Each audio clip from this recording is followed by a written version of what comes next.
आज का हमारा लेसन है एक अप्रॉक्सीमेटली एरर के हवाले से है और इसी से ताल्लुक रखता है हमारा पहला जो अप्रॉक्सीमेटली एरर क्या होता है। अप्रॉक्सीमेट पेज नंबर है 27 अप्रॉक्सीमेशन एरर क्या होता है। अप्रॉक्सीमेशन एरर पहले भी आपने पढ़ा है कि अप्रॉक्सीमेशन का मतलब होता है कि जब आप किसी चीज को तकरीबन लिखते हैं, कहते हैं कि ये तकरीबन अंदाजे के मुताबिक क्या हुई है, जिससे पीछे आपने पढ़ा ना एस्टिमेशन। इसी तरह अप्रॉक्सीमेटली भी आप जाओ यहाँ पे इस तरीके से लिखते हैं अप्रॉक्सीमेटली ये इसके बराबर है, तकरीबन ये इसके बराबर है।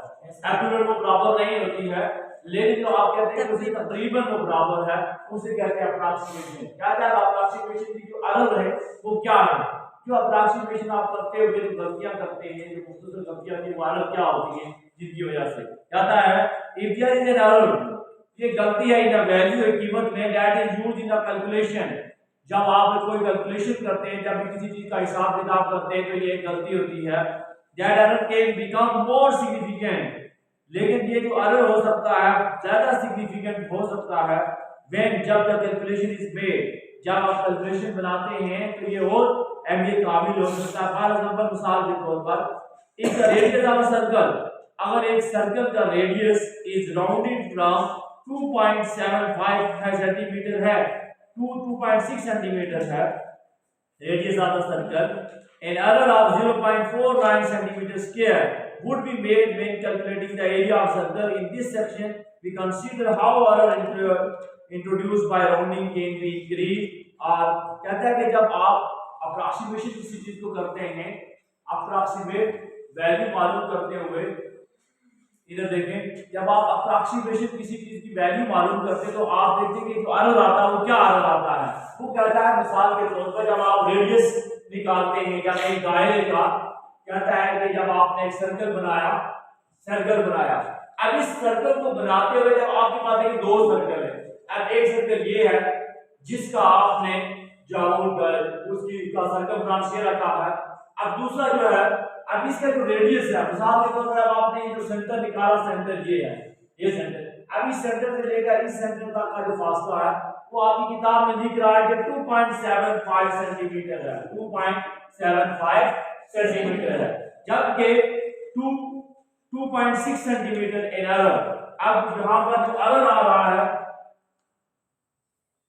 अब दूसरी तरह को कह रहा है कि अगर इसका जवाब हो 2.6 सेंटीमीटर, आपने अप्रॉक्सीमेटली वैल्यू लिखते हुए देखिए 2.6 सेंटीमीटर, आपने अप्रॉक्सीमेटली लिखा कि 2.75 को अप्रॉक्सीमेटली लिख दिया कि 2.6 सेंटीमीटर। कहता है इसके दरमियान जो एरर आ रहा है वो एरर क्या आ रहा है 0.49 सेंटीमीटर स्क्वायर का फर्क आ रहा है। जब देखिए 0.49 सेंटीमीटर का हमारे पास क्या डिफरेंस आ रहा है दरमियान में। कहता है कि would be made when calculating the area of circle, जब आप एक सर्कल का एरिया निकालते हैं, क्या निकालते हैं एरिया, जब आप एरिया ऑफ सर्कल निकालते हैं यानी इसका ये पूरा एरिया जब आप निकालते हैं अंदर का जो भी है सर्कल इसका ये निकालेंगे तो उस वक्त लग ना जाओ आपके दरमियान इसके दरमियान में क्या हो जाएगा, बड़ा डिफरेंस आ जाएगा, बड़ा फर्क आ जाएगा अप्रॉक्सीमेटली वैल्यू मालूम करते हुए। समझ आ गई। मिसाल के तौर पर जब आप किसी जगह ये आपका ग्राउंड है, जब इस ग्राउंड के अंदर जब आप सिर्फ माइनस सा आप फर्क डाल दें, अब यहाँ पे अगर आप रेडियस निकालना है थोड़ा सा फर्क डालेंगे तो देखेंगे ये जो साइड वाला एरिया ये मुकम्मल तौर पे क्या जाएगा, निकल जाएगा। तो इसका मतलब कि बड़ा डिफरेंस पैदा हो जाता है। तो अप्रॉक्सीमेटली वैल्यू को मालूम करते हुए जब आप ग्राउंड पे जाते हैं, ग्राउंड से बात ये है कि जब आप अपने फील्ड के मैदान में जाते हैं वहां पे आपने कोई शेप बनानी है, सर्कल में बनानी है या कोई शेप आपने बनानी है स्क्वायर में बनानी है या फिर कोई चीज आपने बनानी है रेक्टेंगल में बनानी है। अब आप जब स्क्वायर में बनाएंगे, ये बात कहां देख रहे हैं आप, लास्ट बार नहीं दे रहा हूं, अब इसके बाद मैं नहीं कहूंगा आपको कि आपने ये करना होगा। तो जब आप अप्रॉक्सीमेटली देखिए, जब आपने जब ग्राउंड में जाते हैं, जब आप सर्कल बनाते हैं तो सर्कल बनाते हैं आपका रेडियस अलग है, डिफरेंस आ गया, सिर्फ पॉइंट का डिफरेंस आ जाता है, तो गोया कि आपकी वो जो एरिया बनाया हुआ होता है उसके अंदर फर्क आ जाता है। मिसाल के तौर पर जब आप घर में होते हैं तो घर पर अगर आप घर की आर्चें बना रहे हैं, घर के अंदर जो कंस्ट्रक्शन करते हैं तो आर्च बनाते हैं, अगर उसके दरमियान सिर्फ जो इतना बड़ा फर्क आ जाता है 0.49, बहुत बड़ा फर्क है। कहता है कि के दरमियान देखिए 0.75 और 2.6, यहाँ पर ये कितना डिफरेंस दरमियान में डिफरेंस आ रहा है, आपस में क्या आ रहा है, डिफरेंस आ रहा है। अगर जहां पर अगर इतना भी फर्क आ जाए, मिसाल के तौर पर इतना बारीक सा फर्क भी आ जाए, तो जब आप काम करेंगे तो इतने बारीक से फर्क भी आपके लिए क्या हो जाएगा, जो एक्यूरेट दुरुस्त करते हुए आपके लिए मुश्किल पैदा हो जाएगा, जिससे आप कहते हैं ना कि आपका जो बनाया हुआ कोई भी आर्टिकल है या कोई भी चीज आपको क्या हो जाएगी, बद दुनिया हो जाती है, ऐसे हो जाएगी, समझ आ गई, टेढ़ी हो जाएगी अगर आप थोड़ा सा भी अगर आप उसको अप्रोक्सीमेटली करेंगे तकरीबन। तो एक तकरीबन या बात शुरू में तो आप जब आप कैलकुलेशन कर रहे होते हैं यहाँ पे तो चल सकता है, लेकिन जब आप अंडरग्राउंड में होते हैं, किसी मैदान में होते हैं, कोई कंस्ट्रक्शन आप कोई काम कर रहे हैं, वो आप सर्कल की शक्ल में बना रहे हैं, कमरा आप स्क्वायर की शक्ल में बना रहे हैं या आप रेक्टेंगल की शक्ल में बना रहे हैं, इस सूरत में आप अप्रोक्सीमेटली अगर करेंगे तो आपके लिए क्या वो बहुत प्रॉब्लम क्रिएट हो जाएगी, समझ आ गई। जैसे मिसाल के तौर पर आप ये डोर बना रहे हैं, अब इस डोर को बनाते हुए अगर आप कहते हैं अप्रोक्सीमेटली, अगर लिख देते ये भी अप्रोक्सीमेटली करते हैं, ये भी अप्रोक्सीमेटली करते हैं, ये वाला तो एक तरफ तो बना लिया आपने, तो दूसरा दरवाजा देखेंगे कि थोड़ा सा यहाँ तो छोटा रह जाएगा या थोड़ा सा बड़ा रह जाएगा, उससे फिर फर्क आ जाएगा। इसी तरह बार खिड़कियां बनाते हुए जब जो वो बनाने वाला कारपेंटर अगर वो बनाएगा तो वो जब आप बनाएंगे तो थोड़ा सा भी फर्क करेगा तो उनके दरमियान एडजस्टमेंट क्या हो जाएगी, नहीं हो सकती। तो गोया कि जब आप ग्राउंड में बनाएंगे, कोई भी आपने मैदान के अंदर बनाएंगे, वहां पर आपने क्या करनी है, उन चीजों को एक्यूरेट बनाना है। क्या बनाना है? एक्यूरेट। ये जो अप्रोक्सीमेटली आप ये चीजें, क्योंकि आप देखा कि आपने थोड़ी थोड़ी गलती की वजह से आपको बहुत बड़ा डिफरेंस आ रहा है, समझ आ गई। ये आपको ये समझाना चाह रहा है कि जब आप किसी मैदान में जाएं तो वहां पर आपने अप्रोक्सीमेशन नहीं करनी। आप अप्रोक्सीमेशन किस में कर सकते हैं? आपने मटेरियल कोई लेना है, अगर आपने कोई सरिया लेना है, आपने कोई सीमेंट लेना है, आपने कोई बजरी लेनी है या आपने कोई रेत लेना है, तो ये चीजें अगर आप लेंगे तो उसमें तो आप अप्रोक्सीमेशन कर सकते हैं। लेकिन जब आप उसको रियल किसी ग्राउंड में बनाना चाहते हैं, वहां पे अगर आप अप्रोक्सीमेशन करेंगे तो आपके लिए क्या हो जाएगा, वहां पे एरर आ जाएगा। जैसे देखिए यहाँ पर आपने कहा 2.75, अगर आपने कहा जाए कि अप्रोक्सीमेटली लिखे तो क्या, अगर अप्रोक्सीमेटली 2.75 को अगर मैं ये लिख लूं कि ये 3 के बराबर है, समझ आ गई। अगर यार ये जो लिख लूं कि अप्रोक्सीमेशन बराबर है 2.75 को मैं ये लिख लूं 2.8 लिख लूं, क्योंकि 7 के बाद 0.5 आ रहा है ना, मैं ये लिख लूं 2.8 सेंटीमीटर। अब ये देखिए 2.8 और 2.75 में जो आपको बहुत बड़ा डिफरेंस हो जाएगा, समझ आ गई। ये आपको कहने का मकसद ये है कि आपने जब आपने रेट फील्ड के अंदर हो तो आपने ये चीज नहीं बना सकते। ये तो आपका पहला कंफर्म चीज है कि आप नहीं बना। और कल आपने पढ़ा था सर्कमफ्रेंस का कैसे निकालते हैं, तो सर्कमफ्रेंस का फार्मूला क्या होता है सर्कल के लिए, क्या होता है, 2 पाई r। आज हम ये फार्मूलों को पढ़ेंगे और आपको फिर आगे हम जाएंगे। अगर आपको कहा जाता है कि सर्कमफ्रेंस लाइन, सर्कमफ्रेंस कहता है आपको, या बाउंड्री कहता है, क्या बाउंड्री क्या कहा जाता है, किसकी बनाना है आपने, सर्कल की, जिसकी सर्कल का आपने बनाना है, तो उस वक्त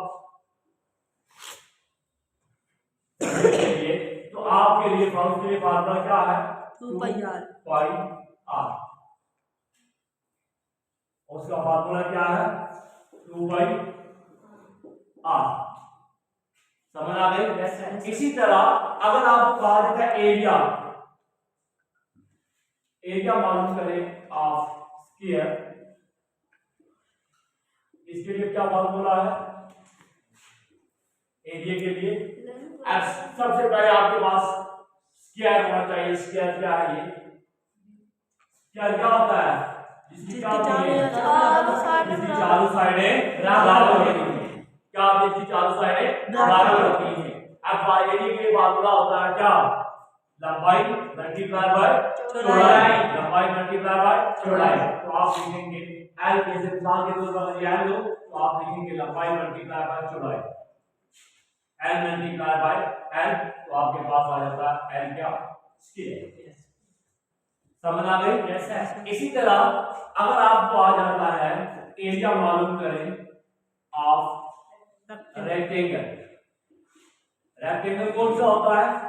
जिसकी आमने सामने वाली जिसकी क्या होती है?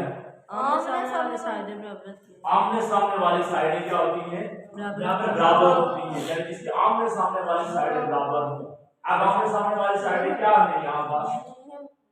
लेंथ, विड्थ और विड्थ, ये लेंथ और विड्थ है। अब आपने एरिया मालूम करा था रेक्टेंगल का, तो यहाँ पर लंबाई मल्टीप्लाई बाय चौड़ाई हो जाती है। क्योंकि इसमें L क्यों लिखते हैं इसमें स्क्वायर में? क्योंकि इसकी चारों साइडें एक जैसी होती हैं, इसलिए हमने लिखा कि लेंथ ही होती है। तो अगर आप लिख सकते हैं कि L मल्टीप्लाई बाय L। और जब कि रेक्टेंगल की बात करें तो रेक्टेंगल में क्या होता है? लंबाई भी होती है और चौड़ाई भी होती है, लंबाई और चौड़ाई। इसके लिए फार्मूला होता है एरिया ऑफ रेक्टेंगल के लिए L मल्टीप्लाई बाय W। फिर आप लिखेंगे L मल्टीप्लाई बाय W। इसी तरह अगर होता parameter of square, parameter of square, अगर पैरामीटर ऑफ स्क्वायर हो तो पैरामीटर ऑफ स्क्वायर के लिए आपके पास क्या होना चाहिए? पैरामीटर, जब आपने पैरामीटर मालूम किया पैरामीटर ऑफ स्क्वायर, तो उसकी फार्मूला क्या होता है? अब देखिए अब आपके पास स्क्वायर बना, अब पैरामीटर में क्या होता? अहाता होता पूरा, जैसे सर्कमफ्रेंस मालूम करते हुए ये इसकी पूरी बाउंड्री होती है, 2 पाई r आप लिखते हैं। Yes sir. तो इसी तरीके से अगर आपने पैरामीटर ऑफ स्क्वायर निकाला तो पैरामीटर ऑफ स्क्वायर में क्या होता है? ये लंबाई, ये भी लंबाई, ये चारों साइडें आपने मालूम करनी है, 1 2 3 4। एरिया में क्या होता है? ये वाली और ये वाली को आपस में मल्टीप्लाई किया जाता है, लेकिन इसमें क्या होता है? पैरामीटर में चारों साइड में किया जाती है, इससे क्या हो गया? L L L और L। तो आपने जब बात कितनी होगी? 1 2 3 4 साइडें होगी, तो आपने लिख लिया 4L। समझ आ गई? 4L, फिर 4 साइडें 1 2 3 4 हो गई, तो हमने 4 लिख लिया, L इसके साथ। इसी तरह अगर आपको ये कहा जाता है पैरामीटर ऑफ रेक्टेंगल लिखे, सर इन्हें मल्टीप्लाई नहीं करते? किसको? ये लिखा ना भाई, आपने ये साइडें जमा की ना, 1 2 3 4 साइडें जमा की, तो आपने 4 लिख लिया। L से बना लंबाई है, लंबाई जो भी हुई तो उसको आप उसके साथ क्या कर देंगे? मल्टीप्लाई। यहाँ पे L कुछ भी आ सकता है। अब वो आपकी किताब में आएगा, आपको वहां पे हम पढ़ेंगे कि आपकी किताब में वो L क्या दे रहा है, W क्या दे रहा है, वहां पे हम देखेंगे। अब इसी तरह क्या है parameter of the rectangle, rectangle क्या है? Parameter of rectangle. तो अब आपने ये रेक्टेंगल बनाया, रेक्टेंगल वो होता है जिसकी क्या साइडें होती हैं? आमने सामने वाली साइडें बराबर होती हैं, ये वाली साइड और ये वाली साइड बराबर होती है, ये वाली साइड और ये वाली साइड बराबर होती है। अब इसमें जो पैरामीटर मालूम किया जाता है, इसकी देखिए 2 साइड, एक साइड की है एक साइड की है, एक ये 2 हो गई ना, इसी तरह ये वाली साइड भी और ये वाली साइड भी है, इसलिए इसका फार्मूला होता है 2।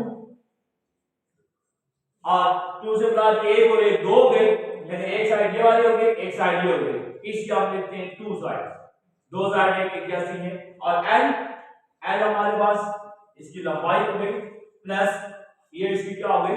चौड़ाई। ये इसका फार्मूला L प्लस W। देखिए 1 और 1 2 एक जैसी हो गई, ये हमारे पास इसलिए मैंने लिखा 2। L से मुराद लंबाई, W से मुराद इसकी चौड़ाई। ये इसका फार्मूला है, इसके लिए पैरामीटर ऑफ रेक्टेंगल के लिए। इसी तरह यहाँ पर आपकी किताब में ही लिखा हुआ है फार्मूला किसका? स्फीयर का। फार्मूला V बराबर है, जब आपने कोई वॉल्यूम मालूम करना होता है, स्फीयर हैज अ रेडियस, तो V बराबर है वॉल्यूम ऑफ स्फीयर। आपने मालूम करना, तो इसके लिए फार्मूला है वॉल्यूम। किसी भी चीज का जब मालूम करते हैं तो उसकी 3 साइडें होती है। क्या होती है? 3 साइडें। जैसे मिसाल के तौर पर ये आपके पास कौन है, ये इसकी तीन साइडें होती है, 1 2 और 3। अब तीन साइडें होती है, इसके लिए हमारे पास फार्मूला होता है या आपको जब आप पिलर बनाते हैं तो पिलर बनाते हुए आप ये दो साइडें, फिर आपने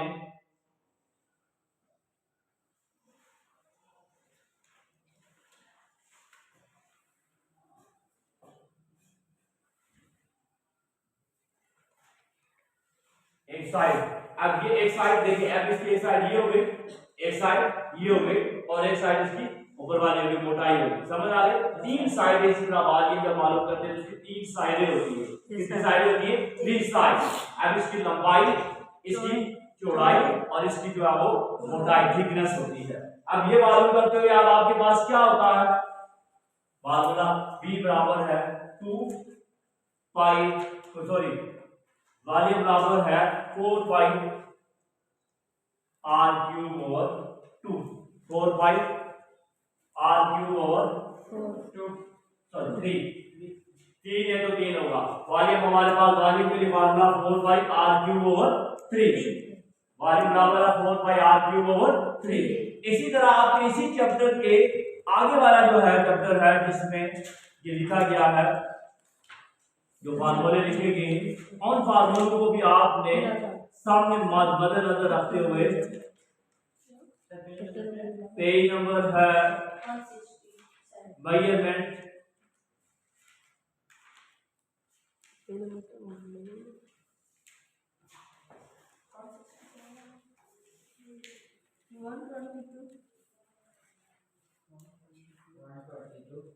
सरफेस एरिया। अब सरफेस एरिया ऑफ स्फीयर, अगर सरफेस नंबर है 177, surface area of the sphere, अगर आपको कहा जाता है सरफेस एरिया मालूम करें, सरफेस एरिया ऑफ स्फीयर मालूम करें, तो आप सरफेस एरिया ऑफ स्फीयर जब आप मालूम करेंगे, ये इसके लिए फार्मूला है 4 पाई r स्क्वायर, 4 पाई r स्क्वायर। सरफेस एरिया के लिए आप, सरफेस एरिया ऑफ स्क्वायर के लिए फार्मूला है 4 पाई r स्क्वायर।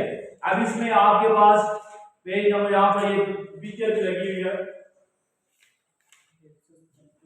ये इस तरह की बनी हुई है और उसमें बताया हुआ है कि 4 पाई r स्क्वायर के बराबर होता है।